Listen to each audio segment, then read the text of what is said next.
All right, everyone, another show, Feel Thyself. Thank you for coming back to your favorite place. It's my favorite place to be. Love doing this during the week. Love giving you the info, the knowledge that I can to empower yourself and your families and others. This is a beautiful moment that we have together, a few moments. But today's show is going to be a very special Q&A structure. And I do this about 2-3 times a year. What I do is I reach out on Instagram, and I want you all to come back with your most pressing questions. And I'm going to do my best to answer them. Now, I try to keep it less specific. So I get some questions like super specific about what we can do, but I want to generalize so we all can benefit from this Q&A.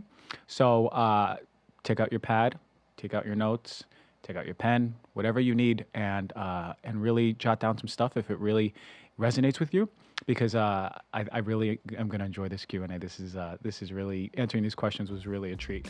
All right, so without further ado, let's get into this Q&A.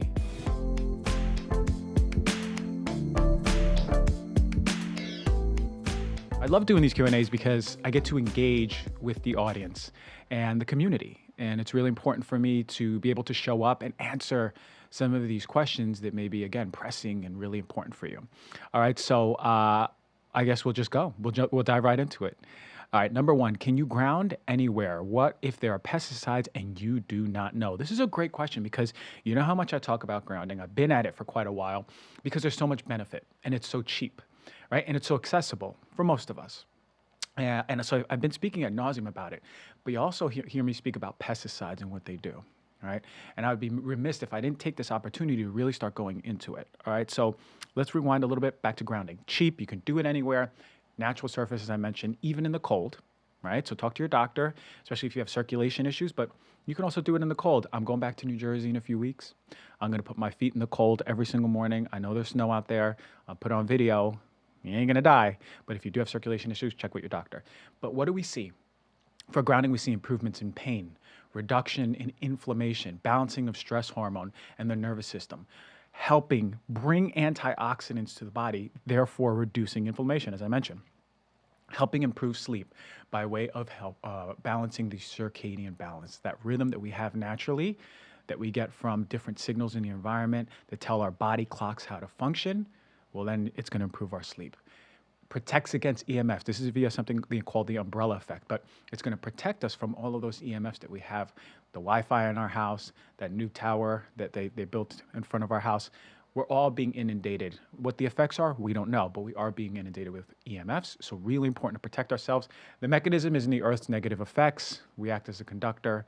We suck up these negative ions and they cause some beautiful benefits in our body. But one major problem that we're not talking enough about are the grassy patches of land that are sprayed with pesticides, herbicides, and synthetic fertilizers. Parks are a major culprit. That hometown park can be sprayed and doused with synthetic fertilizer, and it's ironic. Why? Because children are rolling around on the grass. Pets are running, catching frisbees, rolling around on the grass. I want you to pay close attention, really. When you come home, see if there's any changes in your child or your dog as far as their skin or respiratory issues, all right? Because those are going to be like the first line of symptoms that we're going to see. But a few things we need to know about pesticide absorption, all right? They can absolutely absorb through the skin. This is why pesticide applicators wear personal protective equipment. You see that in many pictures, right? But we eat the food. But there's a quote from the Journal of Safety at Work, and it goes like this: health effects resulting from pesticide exposure vary according to the individual pesticide involved and may be the result of exposure via the dermal, oral, or inhalational routes.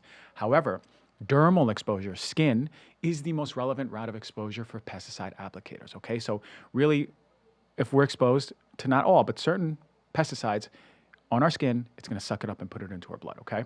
So it's also not a secret that many of these pesticides, herbicides, insecticides, fungicides can accumulate in the body. We know that. They're insidious. Sometimes we don't even know that that bucket's being filled up with pesticide. But once it boils over and we develop disease, then we can have down the line health effects, chronic diseases. So this is why I talk about them so much. So really the best resource is nontoxiccommunities.com. They're doing the best work out there, and they're pushing to make every community non-toxic. So this is probably the most important resource across the board. And here is what they say.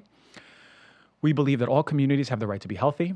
This means clean air, clean water, and an environment free of toxic chemicals. We support citizens to advocate for public health and where they live, not just parks, also your children's schools, athletic fields, right? This is our children are being affected and exposed to these toxins, which are being treated into these communities, right? So again, parks, athletic fields, schools, they have an amazing resource for you to make a change in your town. You can download sample reports that you can send to city council or your city manager or other officials, and you can use their flyer to really start gaining support and helping it grow. So a lot of this is happening in Los Angeles, in the surrounding area, but even if you're in a small town in Tennessee, you can still start making change via this website, okay? So under the cities tab, you can see the cities that have already become non-toxic, and the nearest one by here in Los Angeles is Irvine, California. They've dedicated themselves to this. There's actually a quote from Christina Shea, and she is the mayor or former mayor? Well, at the time of this quote, the mayor, upon passing the organic policy, and it went like this: why did it take a group of citizens coming forward for us to recognize that we should be doing this? This is such common sense, and it's true. Protecting our kids, protecting our pets, and protecting ourselves. Also, I've done a 4-part webinar with the Institute for Natural Medicine, and that's coming out mid-January. And webinar number 4 with Dr. Bonnie Nidro goes very much so deep into details about this. She actually mentions this website, but also empowers folks to make their community non-toxic. So it's basically environmental medicine from a communal standpoint. And check out that one. It's going to be out in January. I'll talk about it. But really, if you want to get your grounding in places you know are not treated, that's it. Like if you have your front yard, you know you ain't spraying Roundup, or even if you renting a place and you know they're not spraying Roundup, get your feet on the ground as much as you can. Now, you really want to watch out for cleanly landscaped communities, gated communities, ones on the golf course. These are notorious for dousing their surfaces with chemicals. All right, so but if you need to, call them up, ask, protect, research, find out, okay? Really important. I love this question. I love kicking off the Q&A with this one, because even something as sacred as grounding can be adulterated by this crap. So now we know how to make change, and let's do it, all right? Advice for psoriasis. All right. If you have psoriasis, I have some advice. If you don't have psoriasis, keep your ears primed, because it's an autoimmune disease. And there's a 3 to 9% increase in autoimmune disease per year. So when your immune system is autoimmune disease, when your immune system basically starts to attack itself, it unfolds like this. You have a genetic susceptibility, maybe someone in your family has it, and then you have an environmental trigger that can develop this autoimmune disease. You might have heard of Hashimoto's thyroiditis, right? Psoriasis, lupus. There's so many autoimmune diseases that basically are going to hit all of your systems, or all of your tissues. So, and there's so many folks that have them. I remember when I was in practice, I get at least 1 or 2 autoimmune disease patients, every 3 to 4 weeks, brand new patients. So, as I mentioned, 3 to 9% increase in autoimmune disease per year. That's a lot. All right. The immune system has numerous defects. That's the way they look at it. The way I look at it is more the immune system has adaptations. But regardless, what's happening is the immune system is attacking the organ. That's the end result. Since the 50s, autoimmune disease has exploded. So it's not a genetic thing. Something happened from the 50s till now, and that was the environmental triggers. That changed. And it is an environmental thing. So what are some of the things that really trigger autoimmune disease? Infections, usually the viral ones, like Coxsackie virus, rotavirus, influenza, herpes, Epstein-Barr virus, and cytomegalovirus. There's dietary components, of course, feeding infants with cow milk instead of mother's milk. Gluten can exacerbate it or cause it. Lack of vitamin D, increased ingestion of iodine, especially you're going to see a lot of thyroid issues when they have too much iodine, especially as a kid, and possibly certain pesticides. Different pollutants like PCBs. This is why I talk about BPA so much. Dioxins, which I did a whole show on. They're everywhere. Heavy metals. I mentioned pesticides before. Medications. There's certain medications. You have to ask your doctor, I have a predisposition to autoimmune disease. Is this an issue for me to take this medication? And read the package insert and see if one of the side effects is a particular autoimmune disease. And stress. Stress plays a massive role in autoimmune disease. Actually, what I did find as a side note, a lot of these folks who presented with autoimmune disease, even psoriasis for me, and I'll talk about it, it happened right after a life event, a divorce, a death, a change in job, something massive happening. And it's interesting. if you do have autoimmune disease and you're listening, ask yourself, when did it start? Really be a historian onto your health and try to find out, did anything else happen outside of the physical? And really look at that, because what I notice is that that bucket spills over with that massive amount of stress that comes. Yeah, so for me personally, I have psoriasis. I know it's worse with citrus. It's worse with gluten, it's worse with alcohol, and worse with sugar. And I know it mirrors my digestive health. So the stomach for me is connected to the skin. Every time my stomach is good, my skin is great. And this is the biggest association actually of all. But also, if I'm sick or don't sleep well, it exacerbates it. So what was the inciting factor? I had a genetic predisposition. At the time when it developed, I was drinking alcohol regularly. I was getting tattoos regularly. That's a chemical exposure. And then I had the trauma of passing of a loved one. And I think that that's really the inciting factor where the cup flowed over. But all of the pieces, the ingredients were already in the pot. But the name of the game is inflammation. You want to put that fire out. Whatever's adding gas to that fire, you want to take it out. So do an elimination diet. Slowly start introducing foods again back into it and see which ones are exacerbating it. Work on the gut. Heal the gut. When that heals, your immune system celebrates, okay? Toxins, environmental toxins. Start thinking about the exposures that you have orally, respiratory, through the skin. I talk a lot about these pathways, actually, and what to address. So go back on all the shows where I really point out what are the things that are coming to the surface as far as toxins in our home or in our work. Stress. All the other things are basically 8-ounce glasses to the gasoline to the fire. This is a bucket to the fire. So you really have to have your stress in control if you have autoimmune disease, okay? You can heal from autoimmune disease, but not until you handle your stress, I'm going to be honest. So 2021 is a time to find yourself, get new practices in there. If you have an infection, a low-grade infection, it could be driving it. Talk to your doctor about stealth infections. Get good quality sleep, exercise, movement, and sweat. Number 3, what pillow do I use? Okay, so I'm actually trying the Hapsy, Happsy pillow this week. So check my stories next month. I'll be reporting back on it. But when you get a pillow, the same rules apply as beds. You really want to look for GOT certification, GOLS, GOLS certification, as well as Green Guard certified. And if you're unfamiliar with these labels, check out episode 45. I did my mattress review. I went into deep specifics about what each label means, but really on the rundown, what you're going to get is organic latex, organic cotton. You're not going to get any off-gassing from your pillow. So hopefully it's comfy. I can't vouch for it yet, but it's funny I got this question because I'm in the market for a new pillow. Do you use natural deodorant? And if so, which one? Okay, so it's interesting out here because in my community, a lot of folks don't wear deodorant, partially for the toxins, partially for liberating your pheromones. For me, I'm sensitive to smells and I got to smell good. So I cycle between 2 to 3 deodorants. And this industry has been booming over the past few years because people want it. People are starting to find out that there's crap in conventional deodorants, right? Secret Degree, Mitchum, Old Spice, Speed Stick. I did a show on all of these, a product review. You got aluminum in there. We know that really affects our good bacteria under our arms that could possibly build up in the body. There's chemicals in there, there's neurotoxins, hormone disruptors. The mineral oil is coming from petroleum that's super adulterated with chemicals like benzene. We know that. There's talc in there. It can be adulterated and contaminated with benzene. With asbestos. So for us, it's like very simple. If you're using something every single day, if you're eating something every single day or exposed to something every single day, you want to make sure it's the best. If it's every now and then okay, your body's resilient. Your body has the mechanisms to take care of it. But check, if it's every single day, you got to make a intervention to have the best out there, okay? So for me, there's a few, and I am not in association with any of these companies, but I use Corpus for one of them. Beautiful packaging, actually. But I use them because they have, I think, in my opinion, the best scents out there. And they're all plant-derived and non-synthetic. There's the mineral powder one. It's mineralized. This is a new one I'm testing out. It's mineral-based, no gluten, no aluminum, sustainably driven. They have the no scent. They have sandalwood. They have lavender. Both work really well.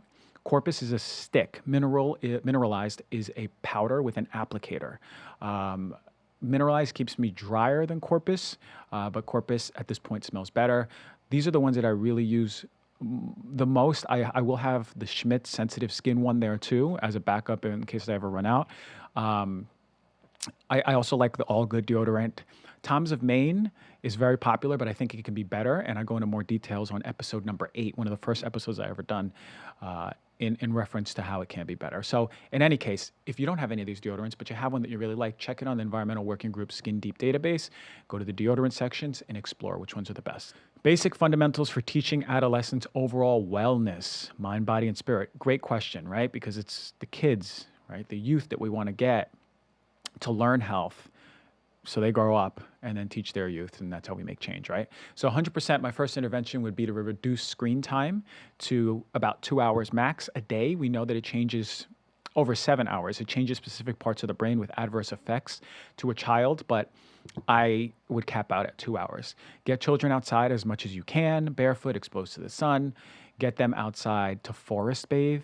Get them in touch with their food, right? Start a garden in your front or backyard. If you can't, and you don't have that luxury, do sprouting or microgreens indoors. Get them to a farm. Let them have the experience with cows, pigs, chickens. Let them experience the sacredness of animals, right? Teach them early. Teach them to be mindful, basically how they can be present when they're washing their hands, right? How can they can be present when they're helping you in the kitchen. Meditation, 100%. Get that in them early. Get them in the groove. This is so important of an investment for children. Children who meditate have increased attention, increased school attendance, a place for outlet if they have trauma at home, better mental health, less anxiety, less depression, better self-awareness and self-regulation, better emotional development, improved cognition and their performance skills and their executive function. The best sense of well-being, no-brainer. We need to get our kids meditating early. Have you quality tested or researched GNC's products? So I think this is a really good question. I want you to rewind back to 2005 and 6. I was on GNC products all the time. I didn't know about quality of brands. I was on everything from the multi to the poor quality fish oil to the whey protein with artificial foods and coloring. So for me, all supplements were created equal. When it comes to GNC as a store, they do carry brands that are reputable. I visited the website. I saw Jarrow, Nordic Naturals. The GNC specific line itself is poor quality. If you go to gnc.com, can someone please show me where they talk about quality? I see department brands, goals, live well, which is a tab that I thought I could find something about quality, and then the sales section. So naturally, I move my mouse to the right to the search bar, and I look for quality. I type it in, quality, and this was their result. We're sorry, no products were found for your search, quality. But they did find 9 articles, none of which had to do or explain to me what about GNC's quality control. So let us say they have the best quality out there. Let's just say that for a moment. The formulas suck. Example, I looked at the GNC Women's Multivitamin, the active one, and I was looking at the forms of vitamins and minerals. And they have the cheapest and least absorbable forms in there. If you think you're getting magnesium in there, you're not. In there's magnesium oxide. It's the least absorbable magnesium by far. There's 100 milligrams of magnesium in there, and most of it's going to come out the other end. The rule of thumb is that you should be wary of any products out there that have the ingredient list 10 to 15 items long. This one has 16. There's a lot of fillers that you want to stay away from. But also, a few years ago, GNC got busted by the FDA for selling products that do not contain what they claim and instead having cheap fillers in there. That's food for thought. And as a result, December 17th, 2016, GNC entered into agreement with the Department of Justice to improve its practices and keep potentially illegal dietary supplements out of the marketplace.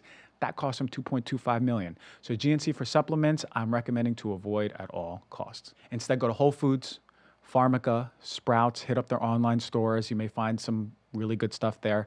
I launched my Swell Score partnership. So in there, you can find some of the best handpicked, curated supplements out there from me and other doctors and other health professionals. We put the best out there.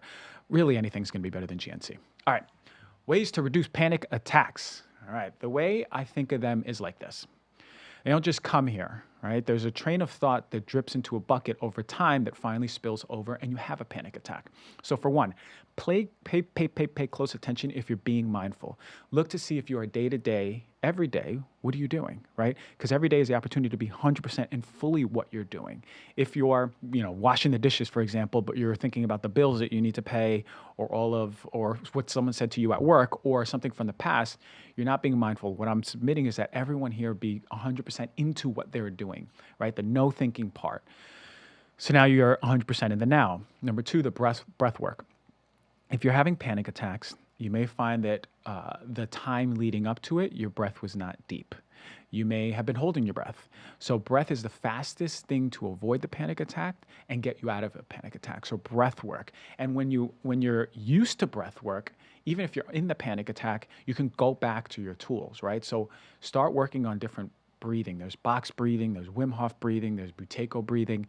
But these types of breathing will be really helpful to get you back to that moment. And meditation practice, that's without a doubt. Whether it's guided or solo, if you are prone to panic attacks, it is essential that you are helping change your brain connections and reducing the areas of anxiety, right? And opening and growing the areas for a sense of well-being. Super important. Should children take vitamin D? Well, it depends on what their doctor says. So labs usually say over 20 nanograms per milliliter in the serum of vitamin D is sufficient. I think that's too low. I say 30 and over, but then again, ask your doctor. I don't know your child. 100% though. When the sun is out, especially in the spring and summer, have your children shirtless or even naked, running around barefoot in the sun. All right. So it's so important to build up their vitamin D storages in the summer so that when fall and winter come, they're at a sufficient level. So you don't even need to supplement. So with their benefit of the vitamin D in the body of children, you're going to see improved immunity, strengthening of their bones, their brain development. This is so important. These are massive for children. Then one of the most important thing in children is sufficient vitamin D throughout the whole year. So make sure if you need to that they are getting tested. All right. Best way to prevent muscle loss when fasting. So it's a great question. We have a natural predisposition to fasting. You know, we were never in a super fed state as we are now. We actually went through times of feast and famine. So our body's much more well-equipped for fasting than it even is for feasting. So when it comes to fasting, you're going to see fat burning, which is a beautiful benefit. It turns on a switch and tells the body to go into fat burning mode, creates molecules called ketones that go into the brain, the whole basis of the ketogenic diet, reduces inflammation, helps increase growth hormone. That's a miracle hormone, keeps us young and vibrant. Walter Longo, who's the leading authority on fasting, he says it promotes genetic expression for longevity. We see that in animals who consume less calories live longer. Insulin goes down. It's important for folks who are pre-diabetic or diabetic. Cellular cleansing, cellular repairing. And as far as the muscle loss, intermittent fasting you shouldn't be losing muscle, all right? What you're going to see is yourself a little bit skinnier, a little bit leaner, maybe a little bit shrinkier, but that's going to be more so the water weight that you're losing, okay? And we see this in studies. Obesity Journal in 2010, fasting did not cause muscle loss. Patients lost fat and kept muscle. And the same journal in 2016, they did a randomized controlled trial that shows that fasting group retained lean mass better than the calorie restriction group, actually 4 times better at preserving lean mass. And think about this, when you refeed after fasting for however long you do it, you're going to be getting back to your muscly self, so don't worry. Tips for getting into a regular journaling routine: put it by your bed. The moment you wake up, grab your journal and pen and write down 10 things immediately. What are you grateful for? Whatever comes into your mind, just list it. It's fine. Then write. Whatever comes into your brain, just start writing. And what do you want to create for yourself? Think about that. What is bothering you? What has been bothering you? What is something that is weighing on your heart? What do you love about yourself? What do you love about another? Just write. So literally your hand is going faster than your brain. Write 2 pages, call it a day. Do that again. Keep the journal and the pen by your bed and let it flow. That's how you get into the habit. You wake up, you open your eyes, and you reach for it. That's the way that I got into the habit of doing it. It only took a few weeks. How can one become a functional doctor or nutritionist? Well, you need to graduate, get your degree first, and then go through the Institute of Functional Medicine, IFM, Institute for Functional Medicine, ifm.org. Give them a call. They'll give you some really good direction for their inquiries. Regaining health and detoxification in general. Okay. So this is a general question, but I'm assuming that I'm going to be answering. Okay, so how to regain your health overall? First and foremost, I am such an advocate for naturopathic and functional medicine because naturopathic and functional doctors are the doctors out there who are going to be able to listen to you, advocate for you, take the time that you need to sit down, not 8 to 12 minutes, but sit down and learn about your history, learn about your predispositions, learn about your mind, learn about your body as a whole. And that's a holistic approach to medicine that we need. So you need someone to support you with leading with their expertise, but also is going to be able to listen. Now, if you can't get one, I want you to think about health this way. Health is not the absence of the disease. It's true healing and thriving. So how do you get back to your truest physical form? What is it? Well, diet-wise, I can't say. I don't know you. I don't know what your body loves, what your body needs geographically, where your ancestry is from. What I do know is if you try an elimination diet and you see what foods you're reintroducing to your diet, and these foods are having an effect, now you're going to have a better idea of what should not be in your diet. Even though you love blueberries, maybe right now blueberries don't love you. This is a better overall test than an intolerance test. I don't think that they're very accurate. So elimination diets really are a gold standard for really understanding what your body likes and doesn't like at the time. What foods are inflaming you, right? Even if they seem healthy. Drinking clean filtered water.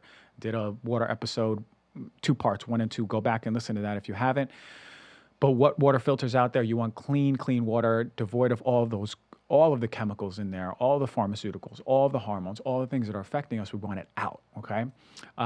If you are lost, you can always go to the gut. If you heal or treat the gut, so many of the diseases are driven by an imbalance in the gut. So address inflammation, address infections, dysbiosis. This is so important. It's funny, I heard this quote once. Somebody told me this in school. They said, when in doubt, just treat the gut. If we have no idea what the heck's going on with the person, work on the gut first, okay? What else? Get back to nature. We're so far removed from our natural habitat of waking up and seeing the sun go up, and then seeing it go down, and then sleeping on the floor on a hide for most of the night. And we were grounding all night and day. So obviously, I'm not saying quit your job and live in the woods, but I want you to ask yourself, how often are you being exposed to your true nature? How often do you go deep in the forest, go on a hike? How often are you taking off your shoes, touching the ground, watching sunrise, watching sunset? It's hard to be sick when you're connected to nature, when you have community around you. Create and get in touch with people who think like you, who are passionate about the things that you love. Be around a community that can help support and love you. Stress. We know that this ages us more than anything. We know it's a killer. Learn some rituals. Put them into your life to de-stress, whether it's breath work, whether it's meditation, whether it's yoga, whether it's painting. Do something, right? Get into sleep. Quantity, yes, get good amount of hours, 7, 8, even 9 hours, but the quality is important too. So make sure that you're getting into bed at a decent time and you're waking up refreshed. That's a good rule of thumb. Get creative, express your deep spiritual self, start painting, start drawing, start doing something that you loved when you were a child, find your soul purpose. And notice when I talked about getting back your health, I didn't mention one supplement. That's because that's what they are, supplements to this type of lifestyle. Restoring the gut after antibiotics. All right, great question. Dr. Mary Pardee came onto this, and she's a naturopathic gastroenterologist.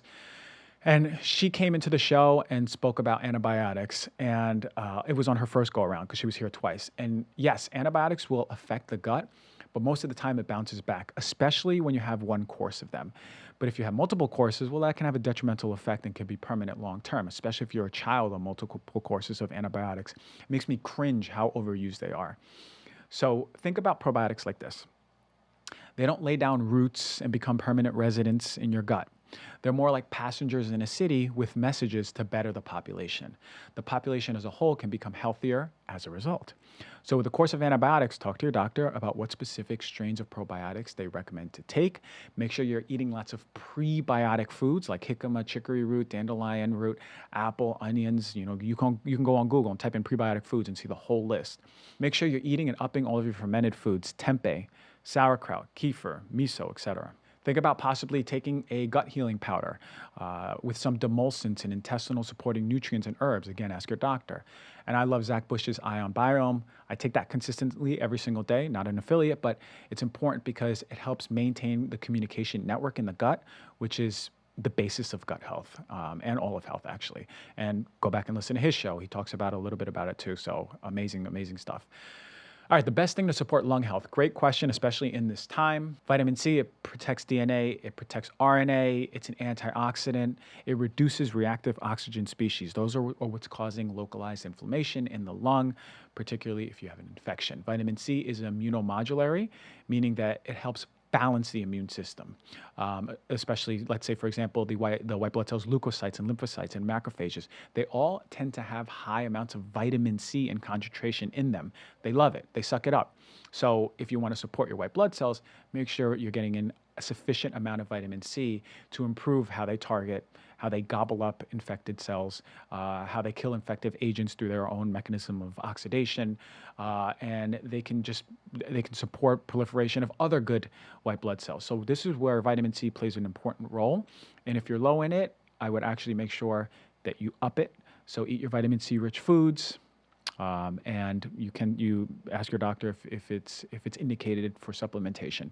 What about vitamin A and glutathione? We see that vitamin A can reduce the risk of respiratory tract infections, and for glutathione, we see in animals that pulmonary damage from a virus can have a dramatic decrease in pulmonary glutathione, and cause high amounts of oxidative stress. Remember, inflammation in the body, which causes imbalance. So what we want is antioxidant capacity in the lungs, again in the form of glutathione. It's not just for liver; it actually helps the lungs too. I've actually been taking glutathione since March and supporting with vitamin A.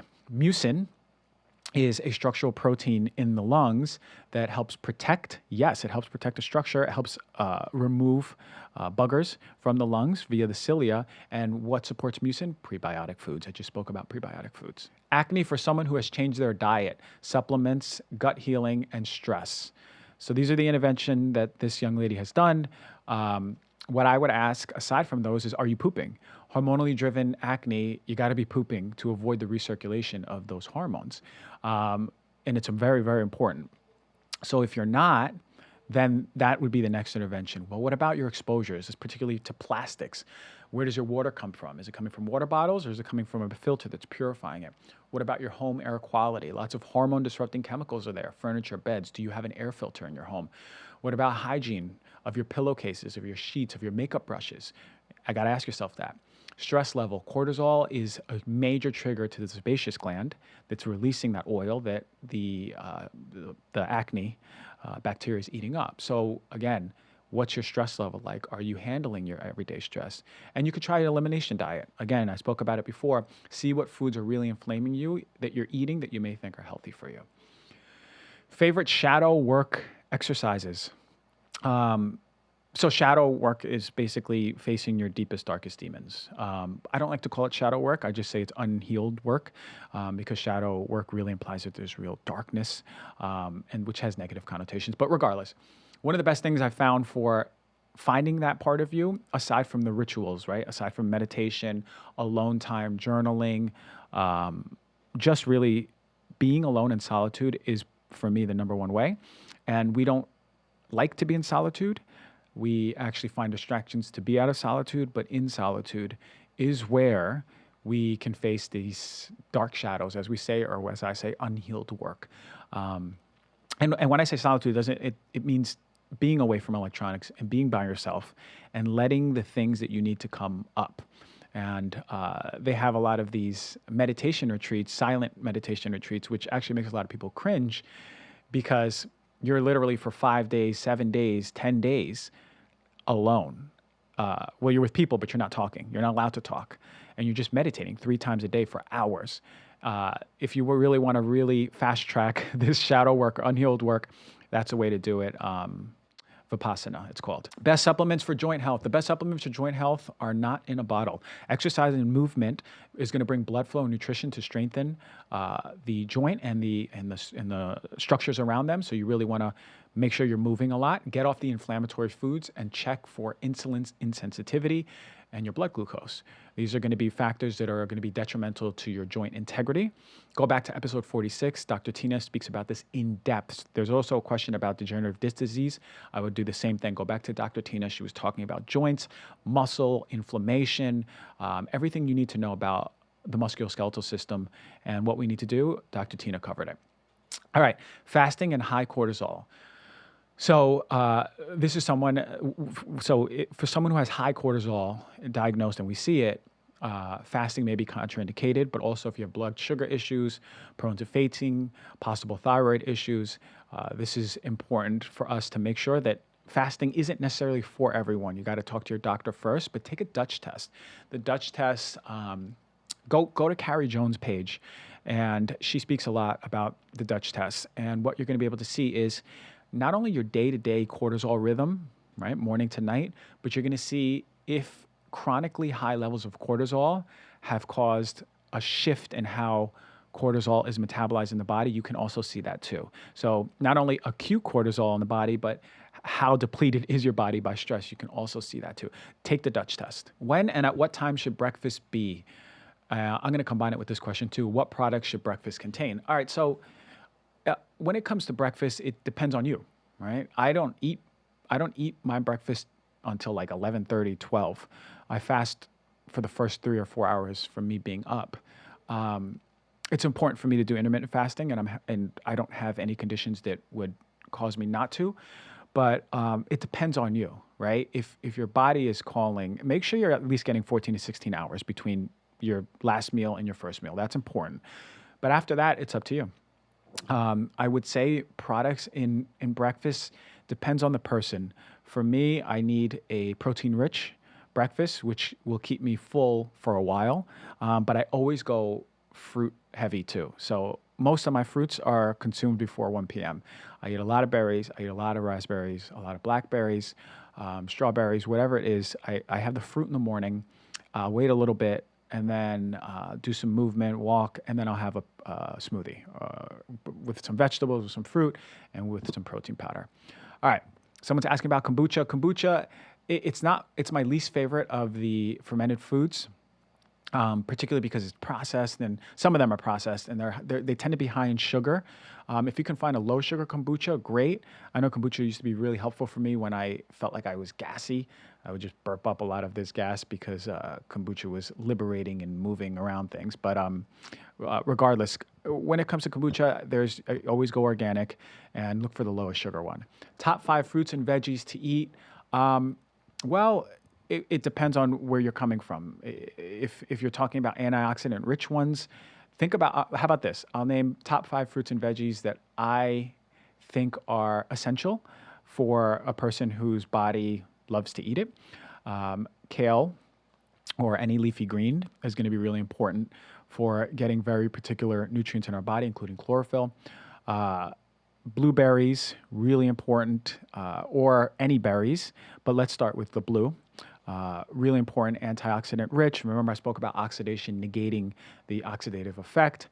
The whole class of cruciferous vegetables, whether it's Brussels sprouts, cauliflower, broccoli, these are really important at not only detoxification, they're supporting the liver, but also hormone balancing. What was that, 4, 3? Not Brussels sprouts, broccoli sprouts are super important, super important for hormone balancing too, and detoxification. So we'll add that one in. And as far as the last one, I think see, apple's very versatile. I know Dr. Gundry would have a problem because he called apple sugar bombs. I had a whole thing about that anyway. When it comes to apples, they are prebiotic rich, as nutrient rich and prebiotic rich as you get. So that's really important when it comes to helping your gut. Fruits and vegetables, I like those. Bonus ones, onions and garlic, super important as far as our antioxidant, anti-inflammatory, antimicrobial. All right, there you go. Very easy. Add them into your diet. All right. The detox your doctor friend gave you, the medical. Okay, so this detox, this is in reference to Dr. Alejandro Junger's detox. He has the clean detox. I did it for, it was 6 weeks, I believe. Really, really awesome detox. It was pretty much an elimination diet. They give you medical food and then some supplements to take. And what I found, that's where I found out that lemon and lime and citrus was really exacerbating psoriasis. I haven't done a proper story series yet, but I will. Website for naturopathic doctor, that is naturopathic.org. Favorite spiritual book, Conversations with God. That was the catalyst to everything, the way I saw the world, changed my perspective completely in, an hour of reading it. And I was never the same. Healthy after surgery, staying healthy after surgery. Okay, so this is important. For those of you getting surgery, there's a pre-surgical protocol, which you stop based on, the surgeon will tell you when to stop it, but I always say about a week before, and then a post-surgical protocol. The pre-surgical protocol and the post-surgical protocol are similar. The pre-surgical protocol will have a lot of anti-inflammatories, a lot of vitamin C, probiotics. What else did I used to give? Will depending on the surgery, but those are, and then I used to give homeopathic arnica for helping prepare the body for surgery, and then post-surgical homeopathic arnica for bleeding, bruising, for scarring, really important. For most of my I've done a lot of pre-surgical and post-surgical protocols. For most of my patients, they took minimal painkillers, if not any. So it's really powerful what our medicine can do for pre and post-surgical protocols. Of course, speak to your surgeon, and your primary care if it's safe for you. But again, vitamin C rich. You want to make sure you're giving the skin what it needs to heal, the tissues what it needs to heal. You're supporting the immune system. You're supporting the gut bacteria because you're going to get a lot of antibiotics during surgery, and you're supporting and the trauma, the bleeding, the bruising, the bleeding, the bruising, the scarring, whatever it may be. So that's I can't give my recommendation, but take it from that and ask your doctor. Herbs to nourish the adrenals. These are called adaptogenic herbs. There's ashwagandha, there's rhodiola, there's holy basil. From the fungi kingdom, the cordyceps is really beautiful and works really well. But these basically work in this way. They help the adrenals adapt to stress. That's why they're called adaptogens. They not only feed and nourish the adrenal glands, but when the brain gives a signal that there's a lion in the room, it tells the adrenals, okay, you don't have to go 100 out of 100 today. We can go 60 out of 100. You're still gonna have some stress, but it's gonna help. Rhodiola I found is really good, and cordyceps for athletics, whereas something like schizandra and holy basil are more calming ones.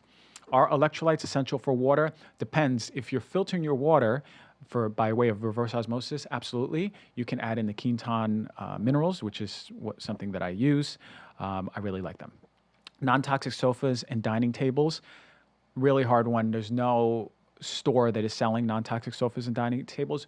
You want to look for sofas that are not releasing formaldehyde, for starters.